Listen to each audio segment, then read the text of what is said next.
오늘 하나님 말씀은 구약 성경 시편 116편입니다. 구약 성경 888페이지가 되겠습니다. 구약 성경 시편 116편 12절부터 마지막 19절까지입니다. 제가 봉독해 드립니다. 내게 주신 모든 은혜를 내가 여호와께 무엇으로 보답할까? 내가 구원의 잔을 들고 여호와의 이름을 부르며 여호와의 모든 백성 앞에서 나는 나의 소원을 여호와께 갚으리로다. 그의 경건한 자들의 죽음은 여호와께서 보시기에 귀중한 것이로다. 여호와여, 나는 진실로 주의 종이요 주의 여종의 아들 곧 주의 종이라. 주께서 나의 결박을 부셨나이다. 내가 주께 감사제를 드리고 여호와의 이름을 부르리이다. 내가 여호와께 소원한 것을 그의 모든 백성이 보는 앞에서 내가 지키리로다. 예루살렘아, 내 한가운데서 곧 여호와의 성전뜰에서 지키리로다. 할렐루야. 아멘. 사랑과 축복의 메시지 나눕니다. 사랑하고 축복합니다. 사랑하고 축복합니다. 감사합니다. 오늘은 구약 성경 시편 116편 12절부터 19절에 있는 말씀을 중심해서 어떤 감사를 드릴까라는 제목으로 말씀을 선포하고자 합니다. 여러분, 어떤 사람이 하나 앞에 경건한 사람이라고 말할 수 있을까요? 물론 그에 대한 기준은 여러 가지가 있을 것입니다. 기도 생활을 많이 한다든지 혹은 말씀 묵상의 생활을 이제 많이 한다든지 그 외에 주님의 몸된 교회를 위해서 헌신, 봉사생활을 하는 것이 어쩌면 경건 생활의 기준이 될 수도 있을 것입니다. 그렇지만 저는 또 다른 관점에서 생각해 보는데 경건 생활은 매사에 하나님 앞에 얼마나 감사 생활을 하고 있느냐, 여기에 달려있다고 저는 보고 싶습니다. 여러분, 훌륭한 무디 목사님은 말하기를 경건한 그리스도인은 모든 것을 위해 빠짐없이 기도하는 사람이다. 그러나 정말 경건한 사람은 그 모든 기도 위에 감사하는 마음을 가진 사람이라고 하는 그런 말을 했는데 참 의미 있는 표현이라 그렇게 생각이 되어집니다. 뿐만 아니라 노르웨이 속담 중에는 감사하는 마음에는 사탄이 씨앗을 뿌릴 수 없다고 하는 그런 교훈도 있습니다. 그만큼 감사의 마음을 갖는 것은 신앙인들이 가져야 될 필수적인 요소가 되는 것입니다. 그래서 우리 성도들이 교회에서 헌신 봉사를 많이 하고 그리고 사회에 공헌을 많이 한다 할지라도 정말 하나 앞에 감사함이 없다면 그는 경건한 신앙이라 말할 수가 없습니다. 온전한 그리스도이라 말할 수 없는 것이지요. 여러분, 그러므로 참된 그리스도인은 경건한 그리스도인이 되려면 깊이 감사하는 마음을 가지고 살아야 되는 것이 절대적인 요소임을 믿으시기를 바랍니다. 왜냐하면 여러분, 감사하는 마음은 우리 신앙인의 커다란 덕목이고요. 얼마만큼 감사하느냐에 따라서 그 사람의 신앙의 척도를 가름할 수 있는 요소가 되는 것입니다. 그렇다면 오늘 우리는 이 맥주 감사절을 맞이하면서 더 감사하는 마음을 가져야 할 텐데 과연 하나 앞에 어떤 감사를 드려야 될까요? 첫째로 받은 바 은혜를 기억하고 감사와 찬송으로 영광을 돌려드리는 것입니다. 여러분이 히브리어로 감사라는 단어는 토다라는 단어를 쓰는데요. 이 말은 생각한다 혹은 기억한다라는 의미가 있습니다. 그러니까 감사라는 영어 thank라는 단어는 또 생각한다, think라는 단어와 아주 연관성이 있는 것이지요. 그러므로 참된 감사는 하나님의 사랑과 그리고 예수 그리스도의 은혜를 기억하고 생각하면서 드리는 감사인 것입니다. 뿐만 아니라 인간 관계에서도 부모, 형제와 그리고 스승 그리고 이웃이 우리를 위해서 수고한 일들에서 기억하고 그리고 생각하면서 감사할 수 있는 것, 아름다운 일이 되는 것입니다. 그래서 오늘 본문 12절과 13절까지의 말씀을 보면 이런 말씀이 있습니다. 시작. 내게 주신 모든 은혜를 내가 여호와께 무엇으로 보답할까? 내가 구원의 잔을 들고 여호와의 이름을 부르며 아멘. 그러니까 본 시편의 기자는 자신에게 베푸신 하나님의 모든 은혜를 기억하면서 그 하나님의 은혜를 내가 무엇으로 보답할까? 내가 하나님께 받은 바 그 은혜를 무엇으로 내가 갚아드릴까? 어쩌면 하나님 앞에 신령한 고민을 하고 있는 것입니다. 그러면서 본문 13절에서는 내가 구원의 잔을 들고 여호와의 이름을 부르리라 그렇게 말씀하십니다. 그러니까 본 시편의 저자는 하나님께서 자신을 구원해 주심에 대해서 기쁨으로 감사하고 그리고 그분의 성을 높이 찬양으로 돌려드리겠다는 것입니다. 그와 마찬가지로 하나님께 대한 성도의 감사와 찬양은 우리를 위해서 구원을 베푸신 그 구원하심에 대해서 하나님께 감사하는 것은 성도들의 마땅한 도림을 여러분 믿으시길 바랍니다. 그래서 여러분 신약성경 에베소서 1장 3절로 6절까지의 말씀을 보면 이런 말씀이 있습니다. 시작. 아버지께서 그리스도 안에서 하늘에 속한 모든 신령한 복을 우리에게 주시되 그 창세전에 그리스도 안에서 우리를 택하사 우리로 사랑해서 그 앞에 거룩하고 흠이 없게 하시려고 그 기쁘신 뜻대로 우리를 예정하사 예수 그리스도로 말미암아 자기의 아들들이 되게 하셨으니 이는 그가 사랑하시는 자 안에서 우리에게 거저주시는 바 그의 은혜의 영광을 찬송하게 하려는 것이라. 아멘. 여러분 이처럼 찬송은 하나님께 드리는 감사의 열매가 되는 것이고 또 그 이름을 증거하는 입술의 열매가 된다고 말씀하십니다. 여러분 그래서 히브리서 13장 15절의 말씀을 보면 또 이런 말씀이 있네요. 시작. 그러므로 우리는 예수로 말미암아 항상 찬송의 제사를 하나님께 드리자. 이는 그 이름을 증언하는 입술의 열매니라. 아멘.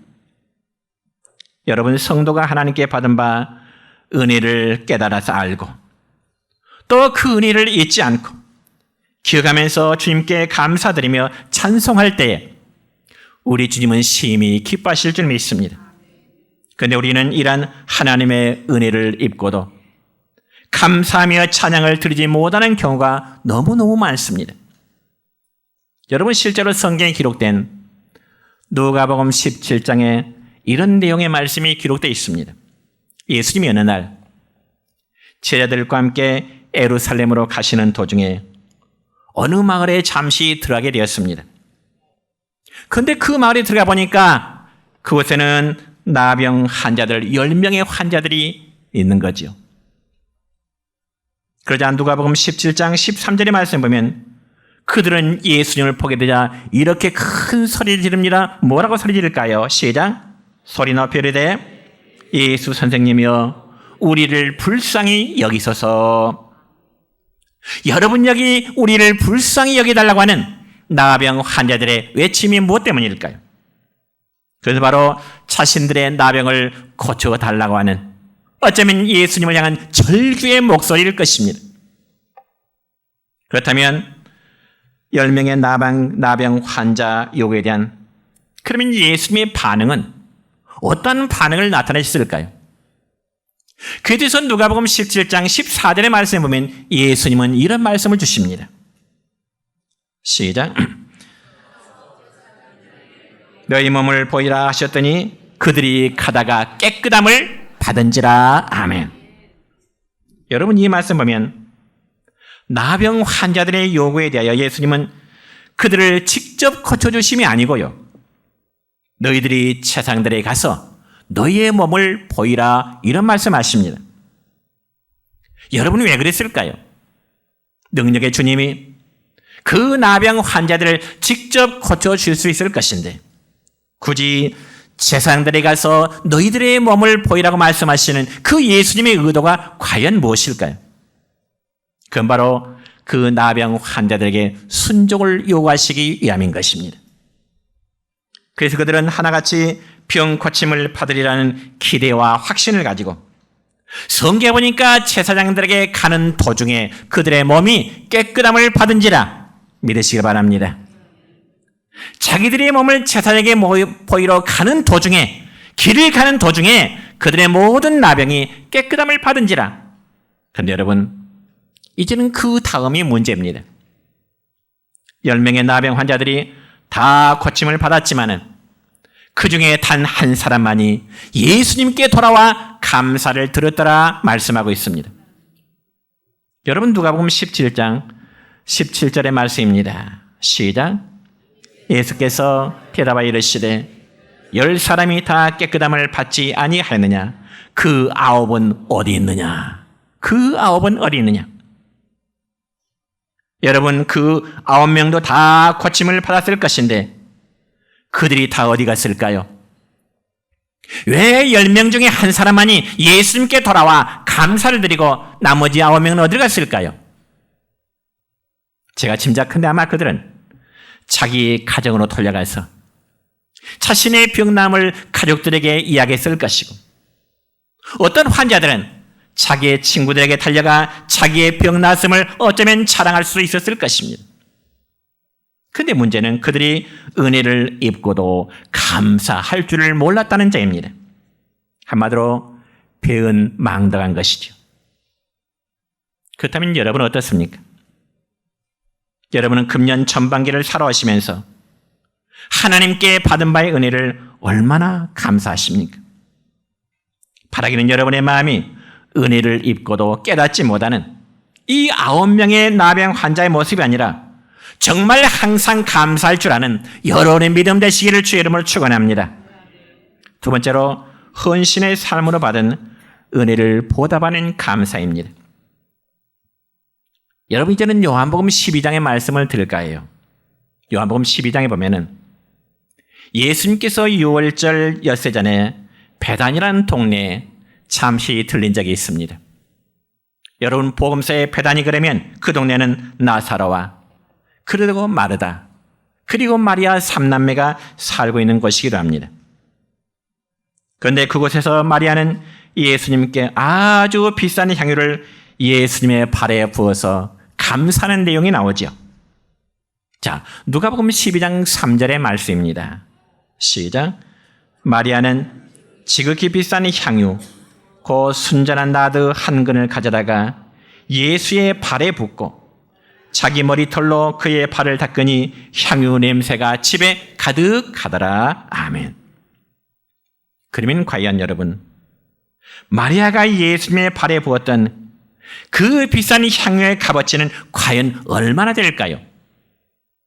여러분이 이 점에서 요한복음 12장 5절의 말씀 보면은 약 300데나리온의 가치가 있음을 말씀하고 있습니다. 300데나리온의 가치. 그러면 또 300데나리온의 가치는 또 얼마나 될까?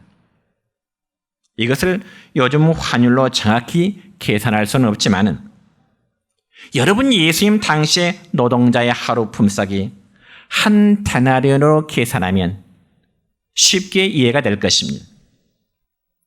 그러니까 300데나리온이라면 노동자가 300일 동안 일해서 한 푼도 쓰지 않고 모아놓은 돈의 액수를 말합니다. 그렇다면 오늘날 우리 주변에 품삯을 한번 계산해 볼까요? 예를 들어 외국인 노동자들이 하루 품삯이 얼마인지는 저는 자세히 잘 모르겠어요.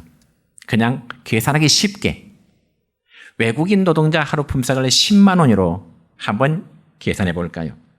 그렇다면 하루 일당 10만 원에 300일이면 3천만 원이라는 계산이 나오죠. 그러니까 마리아가 예수님의 발에 쏟아부은 그 향유는 그만한 가치가 있다는 거죠. 한순간에 3천만 원 가치를 예수님의 발에 쏟아 부어버린 것입니다. 그러면서 자기의 머리털로 예수님의 발을 씻겨드리는 것은 예수님께 대한 감사의 표현이요, 자기의 모든 것을 드리는 하나의 헌신적인 행동이 된 것입니다. 그런데 여러분, 마리아의 그런 행동에 대해서 아주 못마땅한 한 사람이 있습니다. 그가 누굴까요? 예수님의 제 중에 한 사람인 가룟 유다라는 사람이었습니다. 그래서 그는 파격적이고 마리아의 파격적이고 정말 충격적인 모습을 지켜본 이 가룟 유다는 마리아를 향하여 이런 말합니다. 요한복음 12장 5절에 보니까 이렇게 말해요. 시작. 이 향유를 어찌하여 300데나리온에 팔아 가난한 자들에게 주지 아니하였느냐. 여러분, 가룟 유다의 이 말은 대단히 계산적인 의도가 깔린 말입니다. 다시 말씀드려서 300데나리온의 가치가 있는 나드 향을 팔아서 그것으로 가난한 자들에게 조금씩 나눠주면 구제하면 그래 좀 생색도 나고요. 좋을 텐데 왜 쓸데없이 한순간에 예수님의 발에 쏟아 부어버리는 거죠. 그런데 여러분, 마리아가 예수님의 발에 쏟아부었던 그 향유는 가룟 유다 자기와는 아무런 상관이 없습니다. 아니, 자기 것도 아닙니다. 그럼에도 가룟 유다는 자신은 하지 않으면서도 마리아의 헌신을 쓸데없이 허비하는 것이라고 입방아를 찍고 있는 겁니다. 그런데 여러분, 이러한 가룟 유다의 모습은 오늘날 교회 안에도 얼마든지 있을 수 있는 일입니다. 자신은 하지 않으면서 정작 다른 사람의 헌신과 섬김에 대해서는 이러쿵저러쿵 말을 만들어내고자 하는 사람. 그건 자기 자신을 몰라도 너무 모르는 행위입니다. 자기가 못하면 차라리 가만히 있으면 되지 않겠어요? 오히려 정말 헌신과 봉사하는 자들을 격려하고 칭찬할 줄 알아야죠. 그게 바로 성숙한 그리스도인의 자세임을 여러분 믿으시기를 축원합니다.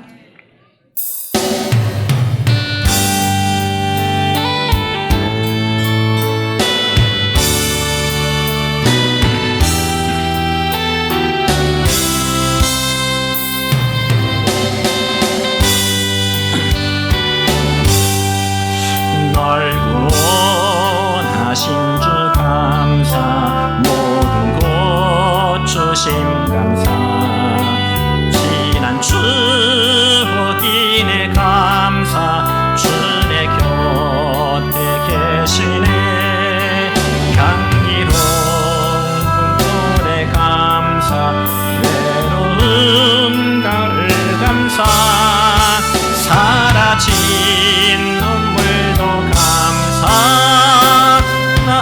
나의 영혼 평안해, 응답하신 기도 감사, 고도하신 것 감사, 배처럼 높으신 감사, 모든 것 채우시네, 아픔과 기쁨도 감사, 절망 중미로 감사, 증량 못할 은혜 감사, 크신 사랑 감사해.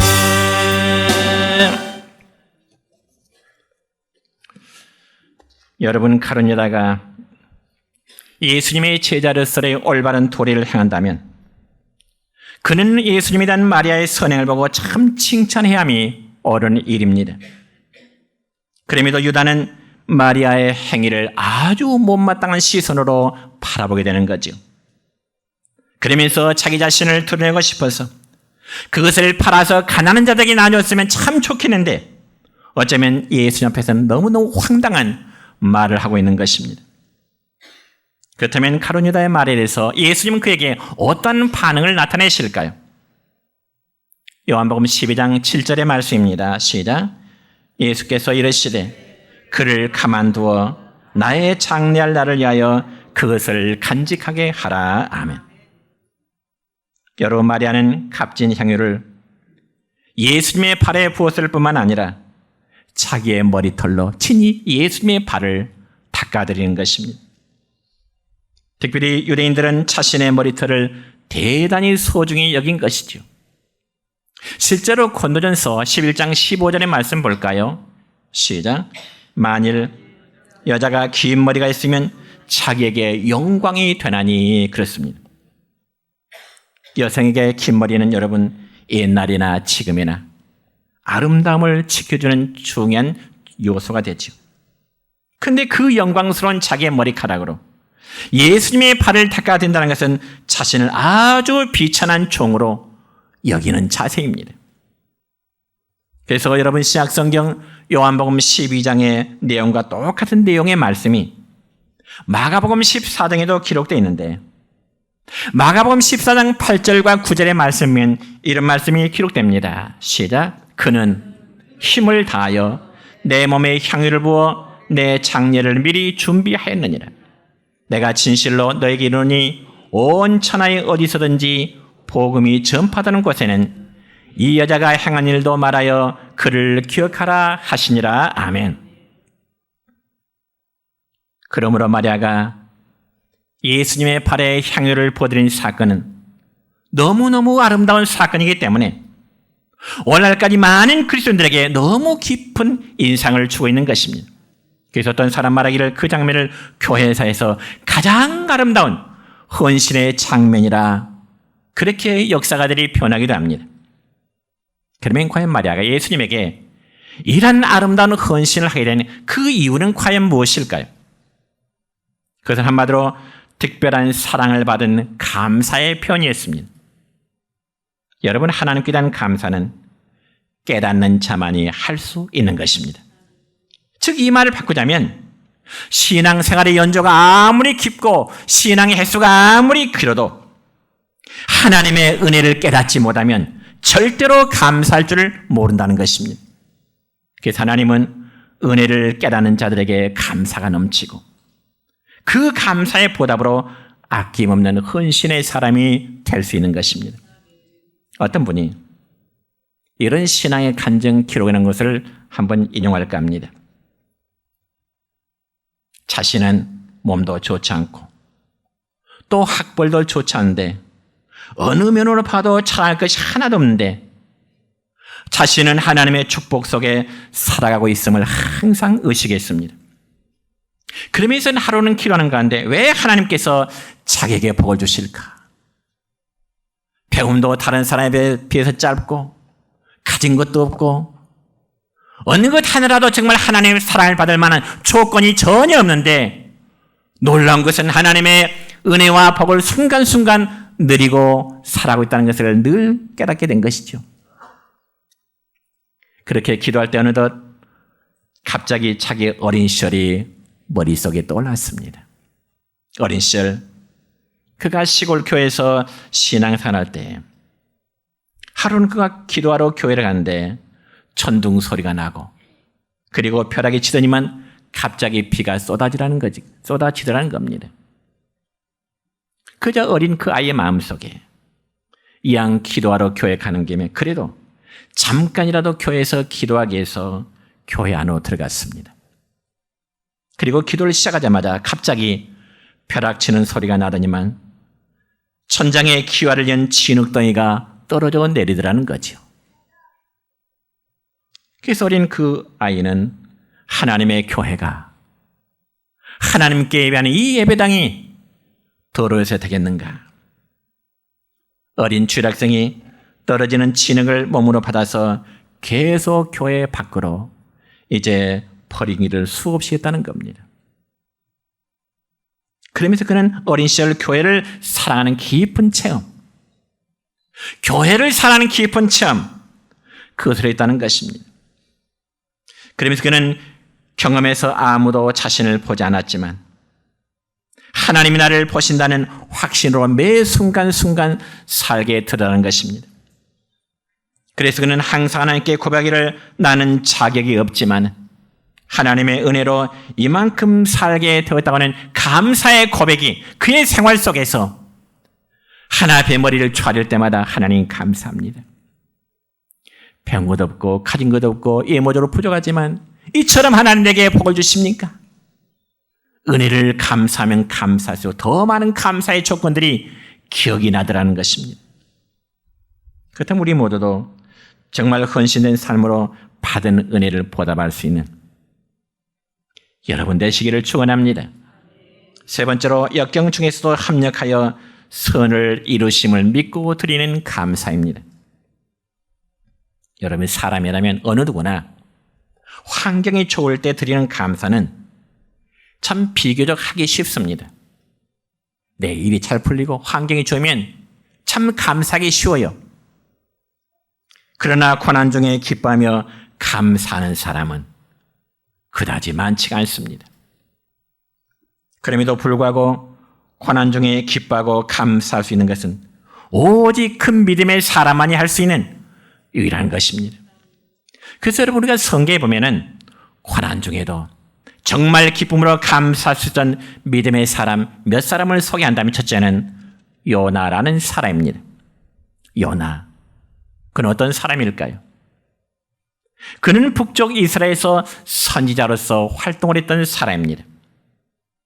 그는 어느 날 그는 니느웨에 들어가 하나님의 심판을 선포하라는 하나님의 말씀을 불순종하다가 그는 바다에 던짐을 받는 사람이었습니다. 그러자 구약성경 요나서 2장 9절의 말씀을 보면 요나는 큰 물고기 뱃속에서 회개와 감사의 기도를 하는데 이런 기도를 합니다. 시작. 나는 감사하는 목소리로 주께 제사를 드리며 나의 소원을 주께 갚겠나이다. 구원은 여호와께 속하였나이다. 아멘. 그렇습니다. 요나라는 사람은 정말 고난의 현장에서 오히려 하나님께 감사하는 기도를 드릴 수 있었던 것입니다.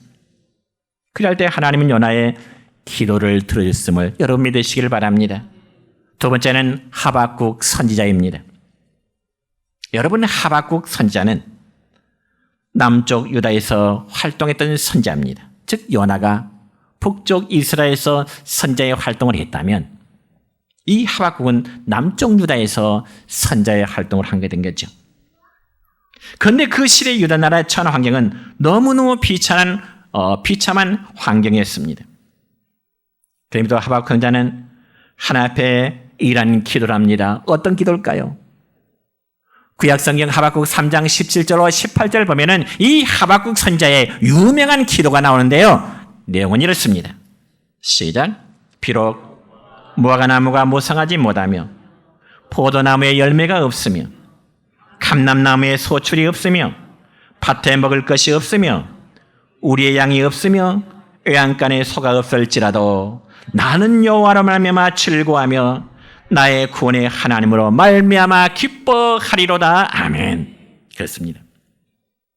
여러분 모든 것이 풍족한 상태에서는 어느 누구나 감사할 수 있습니다.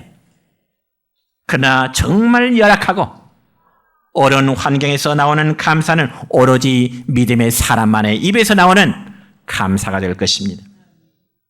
그래서 호세아 선지자의 감사는 무화과나무에 열매가 없어도 포도나무에 열매가 없어도 감람나무에 열매가 없어도 우리의 양이 없고 외양간에 소가 없어도 오직 나는 여호와로 말미암아 즐거워하고 구원의 하나님으로 인하여 내가 기뻐하노라.